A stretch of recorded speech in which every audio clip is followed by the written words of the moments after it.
प्रिय विद्यार्थियों, आप सभी का हार्दिक स्वागत व अभिनंदन। मैं आशा और उम्मीद कर रहा हूं कि आप सभी स्वस्थ होंगे, मस्त होंगे, निरंतर अपनी तैयारी के अंदर व्यस्त होंगे। आज का पहला क्वेश्चन, निम्नलिखित में से प्रजामंडल का मुख्य उद्देश्य था। तो प्रजामंडल का मुख्य उद्देश्य की बात करें तो जनताओं की समस्या और उनकी आकांक्षाओं के प्रति सकारात्मक रुझान लाना और नागरिकों और वहां की जनताओं के अधिकारों के लिए संघर्ष करना इस प्रजामंडल आंदोलन का मुख्य उद्देश्य था। तो इसका राइट आंसर होगा 3 नंबर का, कि नागरिकों के अधिकारों के लिए या जनताओं की समस्याओं के लिए उनको संघर्ष करना या जनताओं को जागृत करना इस प्रजामंडल का मुख्य उद्देश्य था। अगला क्वेश्चन, राजस्थान का प्रथम प्रजामंडल था।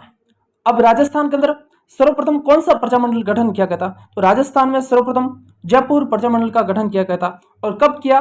1931 ईस्वी में जयपुर प्रजामंडल का गठन किया गया। किसकी अध्यक्षता में किया गया? तो कपूर चंद्र पाटनी की अध्यक्षता के अंदर जयपुर प्रजामंडल का सर्वप्रथम इसका गठन किया गया था। 1931 ईस्वी में किया गया था। उसके बाद में जयपुर प्रजामंडल निष्क्रिय हो गया था और उसके बाद में जयपुर प्रजामंडल का पुनः गठन किया गया था 1937 व 37 ईस्वी में। और 1937-37 ईस्वी में जयपुर प्रजामंडल का पुनर्गठन चिरंजीव लाल मिश्र के द्वारा किया गया। किसके द्वारा? चिरंजीव लाल मिश्र के द्वारा इसका पुनर्गठन किया गया था। उसके बाद में 1938 ईस्वी में जयपुर प्रजामंडल के अध्यक्ष बनते हैं जमनालाल बजाज 1938 ईस्वी में जयपुर प्रजामंडल के अध्यक्ष बनते हैं। और उसके बाद में भारत छोड़ो आंदोलन या 1942 ईस्वी के अंदर जयपुर प्रजामंडल के जो अध्यक्ष बनते हैं वह हीरालाल शास्त्री बनते हैं। कौन बनते हैं? हीरालाल शास्त्री जयपुर प्रजामंडल के अध्यक्ष बनते हैं। तो आपको याद रखना है कि जयपुर प्रजामंडल की स्थापना 1931 ईस्वी में कपूर चंद्र पाटनी की अध्यक्षता के अंदर, उसके बाद में इसका पुनर्गठन किया गया था। किसकी अध्यक्षता में? चिरंजीव लाल मिश्र की अध्यक्षता में। कब किया? 1937-37 में किया। उसके बाद में 1938 ईस्वी में जयपुर प्रजामंडल के अध्यक्ष कौन बने? तो जमनालाल बजाज बने थे। और उसके बाद में 1942 या भारत छोड़ो आंदोलन के दौरान जयपुर प्रजामंडल के अध्यक्ष कौन थे? तो आपका आंसर होगा हीरालाल शास्त्री। और जयपुर प्रजामंडल की एक और खास बात है कि जयपुर प्रजामंडल ने भारत छोड़ो आंदोलन के अंदर भाग नहीं लिया था। और जयपुर प्रजामंडल के साथ साथ अलवर प्रजामंडल में भी, यानी कि अलवर प्रजामंडल ने भी भारत छोड़ो आंदोलन के अंदर भाग नहीं लिया था। अगला क्वेश्चन, जयपुर प्रजामंडल की स्थापना किसके द्वारा की गई थी? तो जयपुर प्रजामंडल की स्थापना कपूर चंद्र पाटनी व जमनालाल बजाज 1931 ईस्वी के अंदर की गई थी। इसका राइट आंसर होगा डी नंबर, ऑप्शन डी। उसके बाद में 1938 में, कब? 1938 में कौन सा प्रजामंडल? जयपुर प्रजामंडल के अध्यक्ष निम्न में से कौन थे? तो 1938 इसमें जयपुर प्रजामंडल के अध्यक्ष बने थे कौन? जमनालाल बजाज। और भंवरलाल सराफ का संबंध जोधपुर प्रजामंडल से। बलवंत सिंह मेहता मेवाड़ प्रजामंडल जो 24 अप्रैल 1938 ईस्वी को माणिक्यलाल वर्मा की प्रयासों से इसका गठन किया गया था, लेकिन मेवाड़ प्रजामंडल के प्रथम अध्यक्ष बने थे वह बलवंत सिंह मेहता को बनाया गया था। तो 1938 में जयपुर प्रजामंडल के अध्यक्ष कौन थे? जमनालाल बजाज। और भारत छोड़ो आंदोलन के दौरान जयपुर प्रजामंडल के अध्यक्ष कौन थे? तो आपका आंसर होगा हीरालाल शास्त्री। अगला क्वेश्चन, जमनालाल बजाज ने स्थापना की। जमनालाल बजाज ने कौन से प्रजामंडल की स्थापना की? तो जयपुर प्रजामंडल की स्थापना के अंदर उनकी सहभागिता थी। और मेवाड़ प्रजामंडल 1938 में माणिक्यलाल वर्मा और इसके प्रथम अध्यक्ष बलवंत सिंह मेहता, और इसके अलावा इसके प्रथम उपाध्यक्ष मेवाड़ प्रजामंडल के भूरेलाल भैया, और इसके महामंत्री बनाए गए थे माणिक्यलाल वर्मा को। और मारवाड़ प्रजामंडल 1934 ईस्वी में किसके प्रयासों से? जयनारायण व्यास के प्रयासों से। और इसके प्रथम अध्यक्ष बनते हैं भंवरलाल सराफ। अगला क्वेश्चन, उस नेता को पहचानिए जो जयपुर प्रजामंडल में सक्रिय नहीं था, यानी कि जयपुर प्रजामंडल से कौन सा नेता संबंध नहीं रखता है? तो रामकरण जोशी जयपुर प्रजामंडल से थे, दौलतमल भंडारी जयपुर प्रजामंडल से थे, और प्रयागराज भंडारी ये नहीं थे। और देवी शंकर तिवारी ये भी जयपुर प्रजामंडल से थे। एक 1900 सितंबर 1942 ईस्वी के अंदर जेंटलमैन एग्रीमेंट समझौता होता है, और ये होता है 1942 ईस्वी में।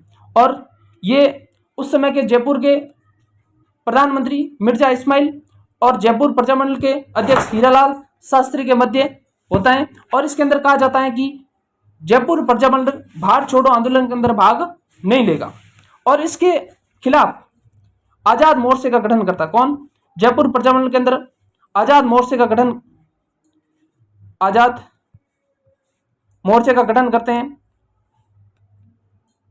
बाबा हरिश्चंद्र की अध्यक्षता के अंदर आजाद मोर्चे का गठन किया जाता है कि वह भारत छोड़ो आंदोलन के अंदर भाग लेंगे। और इसके सहयोगी की बात करें, बाबा हरिश्चंद्र, रामकरण जोशी, दौलतमल भंडारी, गुलाब चंद्र कासलीवाल, हंस राय और चिरंजी लाल मिश्र, इन सब ने मिलकर आजाद मोर्चे का गठन किया और इन्होंने कहा कि हम भारत छोड़ो आंदोलन के अंदर भाग लेंगे। तो ये बात आजाद मोर्चे की थी। अगला क्वेश्चन, जेंटलमैन एग्रीमेंट के संबंध में कौन सा कथन सत्य नहीं है? यानी कि जेंटलमैन एग्रीमेंट समझौता एक तो जयपुर प्रजामंडल से संबंधित है। कब हुआ ये एग्रीमेंट? 1942 में हुआ। जी हाँ, 19 सितंबर 1942 इसमें जयपुर के अंदर जेंटलमैन एग्रीमेंट समझौता होता है। और इसका संबंध झालावाड़ रियासत से नहीं था, किससे था? जयपुर रियासत में था। और इस एग्रीमेंट के अनुसार रियासती सरकार भविष्य में अंग्रेजों की मदद नहीं करेगी। जी हाँ, ये भी कथन सही है। इसका मतलब जेंटलमैन एग्रीमेंट समझौता के तहत पहला कथन सही है, दूसरा गलत है और तीसरा सही है। इसका राइट आंसर हुआ एक व अच्छा, कौन सा सही नहीं है? तो केवल दूसरा सही नहीं है। इसका राइट आंसर हुआ 2 नंबर का। एक बार वापस बता देता हूं कि जेंटलमैन एग्रीमेंट समझौता जो सितंबर 1942 को हुआ, सितंबर 1942 को हुआ था, किस किस के मध्य हुआ? तो उस समय के जयपुर के प्रधानमंत्री मिर्जा इस्माइल और जयपुर प्रजामंडल के अध्यक्ष हीरालाल शास्त्री, इन दोनों के मध्य हुआ था। और इनमें कहा गया, इस एग्रीमेंट के अनुसार जो रियासती सरकार भविष्य में अंग्रेजों की मदद नहीं करेंगी, और कहा कि भारत छोड़ो आंदोलन के अंदर जयपुर प्रजामंडल भाग नहीं लेगा। किसमें कहा? जेंटलमैन एग्रीमेंट समझौता। और इसके खिलाफ बाबा हरिश्चंद्र में, यानी कि इसके खिलाफ जेंटलमैन एग्रीमेंट समझौते के खिलाफ बाबा हरिश्चंद्र, दौलतमल भंडारी, रामकरण जोशी, गुलाब चंद्र कासलीवाल, चिरंजी लाल मिश्र और श्री हंस राय, इन्होंने मिलकर आजाद मोर्चे का गठन किया था जेंटलमैन एग्रीमेंट समझौते के विरुद्ध। कहा कि हम भारत छोड़ो आंदोलन के अंदर भाग लेंगे। और उसके बाद में ये आजाद मोर्चा का विलय वापस जयपुर प्रजामंडल के अंदर कब किया? 1945 के अंदर किया गया। और किसके प्रयासों से किया गया था? पंडित जवाहरलाल नेहरू के, यानी कि नेहरू के प्रयासों से वापस आजाद मोर्चे का विलय जयपुर प्रजामंडल में कर दिया गया। कब किया? 1945 में किया। किसके प्रयासों से किया? तो पंडित जवाहरलाल नेहरू के प्रयासों से ये वापस इसका विलय कर दिया गया था। अगला क्वेश्चन, भारत छोड़ो आंदोलन के दौरान जयपुर प्रजामंडल के अध्यक्ष कौन थे? अब भारत छोड़ो आंदोलन का पूछे या 1942 के अंदर जयपुर प्रजामंडल के अध्यक्ष थे हीरालाल शास्त्री। कौन थे? हीरालाल शास्त्री। और जमनालाल बजाज कब थे जयपुर प्रजामंडल के? तो 1938 में बने थे। और कपूर चंद्र पाटनी कब थी जयपुर प्रजामंडल का? जब प्रथम अधिवेशन गठन हुआ था 1931 ईस्वी में जयपुर प्रजामंडल की अध्यक्ष थी। और रामकरण जोशी जो कि आजाद मोर्चे के समर्थक थे, जो कि आजाद मोर्चे का गठन किया था, बाबा हरिश्चंद्र, रामकरण जोशी, दौलतमल भंडारी, गुलाब चंद कासलीवाल और हंस राय और चिरंजी लाल मिश्र, उसके सहयोगी थे कौन? रामकरण जोशी। अगला क्वेश्चन, राजपूताना की किस रियासत में आजाद मोर्चे की स्थापना की थी?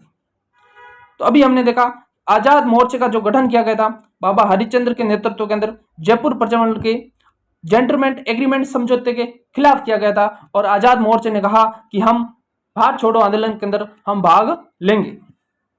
अगला क्वेश्चन, भारत छोड़ो आंदोलन के दौरान जेंटलमैन एग्रीमेंट किन के मध्य संपन्न हुआ था? तो अभी हमने देखा कि ये सितंबर 1942 ईस्वी में हुआ था। और किस किस के मध्य हुआ था? जयपुर के तात्कालिक प्रधानमंत्री मिर्जा इस्माइल और जयपुर प्रजामंडल के अध्यक्ष हीरालाल शास्त्री के विरुद्ध हुआ। और इस एग्रीमेंट के अंदर यह समझौता किया गया था कि रियासती सरकार भविष्य में अंग्रेजों की मदद नहीं करेगी और साथ ही साथ वे भारत छोड़ो आंदोलन यानी कि जयपुर प्रजामंडल भारत छोड़ो आंदोलन के अंदर भाग नहीं लेगा।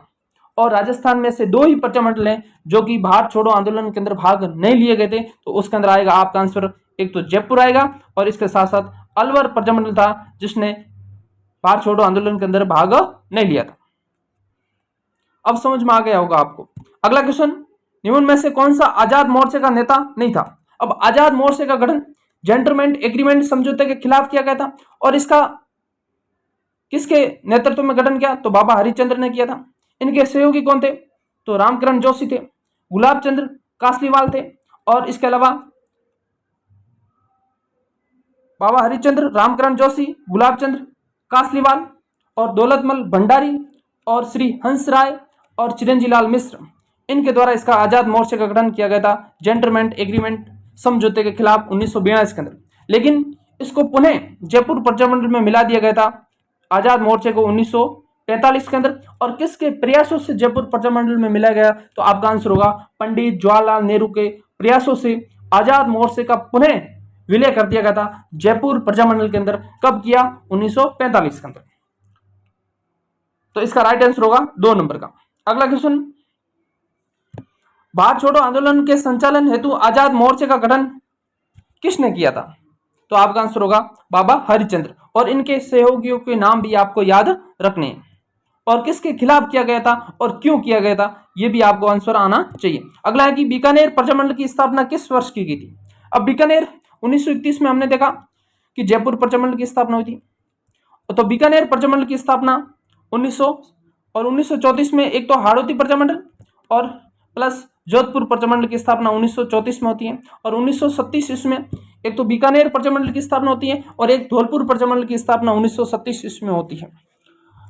तो आपका आंसर होगा बीकानेर प्रजामंडल की स्थापना 1937 के अंदर हुई थी। 4 अक्टूबर 1937 को बीकानेर प्रजामंडल की स्थापना होती है और वह बीकानेर में ना होकर कहाँ होती है? कलकत्ता में होती है। कलकत्ता में होती है क्योंकि बीकानेर के राजा गंगा सिंह ने वहां के प्रजामंडल आंदोलन जो नेता थे उनको वहां से निष्कासित किया हुआ था। तो वह बीकानेर प्रजामंडल की स्थापना कलकत्ता के अंदर करते हैं 4 अक्टूबर 1937 ईस्वी में। और बीकानेर प्रजामंडल के प्रथम अध्यक्ष मग्गाराम वैद्य बनाते हैं। और इनके सहयोगी की बात करें तो लक्ष्मी देवी आचार्य, श्रीराम आचार्य और भिक्षालाल बोहरा, सुरेश कुमार शर्मा और शेषाराम और लक्ष्मण दास इनके सहयोगी थे बीकानेर प्रजामंडल के अंदर पंडित मग्गाराम वैद्य के, जो 4 अक्टूबर 1937 में बीकानेर प्रजामंडल की स्थापना कलकत्ता के अंदर की गई थी। अगला क्वेश्चन, बीकानेर प्रजामंडल के प्रथम अध्यक्ष कौन थे? तो अभी हमने देखा कि बीकानेर प्रजामंडल की स्थापना 4 अक्टूबर 1937 ईस्वी में की गई। कहां पर की गई? कलकत्ता के अंदर की गई। किसके प्रयासों से की गई और इसके प्रथम अध्यक्ष कौन थे? तो आपका आंसर होगा मग्गाराम वैद्य। और इनके सहयोगी की बात करें तो भिक्षालाल बोहरा थे, सुरेश कुमार शर्मा थे और शेषाराम थे, लक्ष्मण दास थे और एक महिला थी लक्ष्मी देवी आचार्य और एक श्री राम आचार्य। इनके सहयोग से बीकानेर प्रजामंडल की स्थापना 4 अक्टूबर 1937 को कलकत्ता के अंदर की गई थी। तो आपका आंसर हुआ मग्गाराम वैद्य और इनके सहयोगी भिक्षालाल बोहरा, लक्ष्मीदास स्वामी, ये इनके सहयोगी थे। अगला है कि गलत युग्म है। पहला, करौली प्रजामंडल त्रिलोक चंद्र माथुर 1939 ईस्वी में करौली प्रजामंडल की स्थापना हुई, पहला कथन सही है। दूसरा, बीकानेर प्रजामंडल पंडित हरिनारायण शर्मा, तो पंडित हरिनारायण शर्मा का संबंध अलवर प्रजामंडल कहां से है? अलवर प्रजामंडल से। और बीकानेर प्रजामंडल के मग्गाराम वैद्य। अगला है कि मेवाड़ प्रजामंडल बलवंत सिंह मेहता। जी हाँ, मेवाड़ प्रजामंडल का गठन 24 अप्रैल 1938 ईस्वी में किया गया था और इसके प्रथम अध्यक्ष बलवंत सिंह मेहता बनाया गया था। बलवंत सिंह मेहता को बनाया गया था। और झालावाड़ प्रजामंडल जो कि मांगीलाल भव्य इसके अध्यक्ष थे। तो इसका राइट आंसर हुआ 2 नंबर का। इसका राइट आंसर हुआ गलत युग में, क्योंकि बीकानेर प्रजामंडल की स्थापना मग्गाराम वैद्य के द्वारा की और पंडित हरिनारायण शर्मा का संबंध है, अलवर प्रजामंडल के संस्थापक थे। अगला क्वेश्चन, किस राजपूत राज्य के प्रजामंडल की स्थापना कलकत्ता में की गई थी? तो राजस्थान के से 4 प्रजामंडल है जिसकी स्थापना वहां पर न होकर किसी अन्य जगह पर हुई थी। एक बीकानेर प्रजामंडल की स्थापना कहां पर हुई थी? कलकत्ता के अंदर हुई थी। एक सिरोही प्रजामंडल जिसकी स्थापना मुंबई के अंदर हुई थी, और एक भरतपुर प्रजामंडल जिसकी स्थापना रेवाड़ी हरियाणा के अंदर हुई थी, और एक जैसलमेर प्रजामंडल जिसकी स्थापना जैसलमेर में ना होकर कहां हुई थी? जोधपुर के अंदर हुई। कहां हुई थी? जोधपुर के अंदर हुई थी। तो ये ऐसे 4 प्रजामंडल है जहां पर उस जगह ना होकर किसी अन्य जगह पर हुई थी। और राजस्थान से बाहर 3 ऐसे प्रजामंडल है जिसकी स्थापना राजस्थान से बाहर हुई थी। बीकानेर की कलकत्ता में, सिरोही की मुंबई में, और भरतपुर की रेवाड़ी हरियाणा के अंदर हुई थी। तो इसका राइट आंसर हुआ कलकत्ता में हुई थी बीकानेर प्रजामंडल 4 अक्टूबर 1937, मग्गाराम वैद्य। अगला क्वेश्चन, 1937 में मग्गाराम ने किस स्थान पर बीकानेर प्रजामंडल की स्थापना की? तो आपका आंसर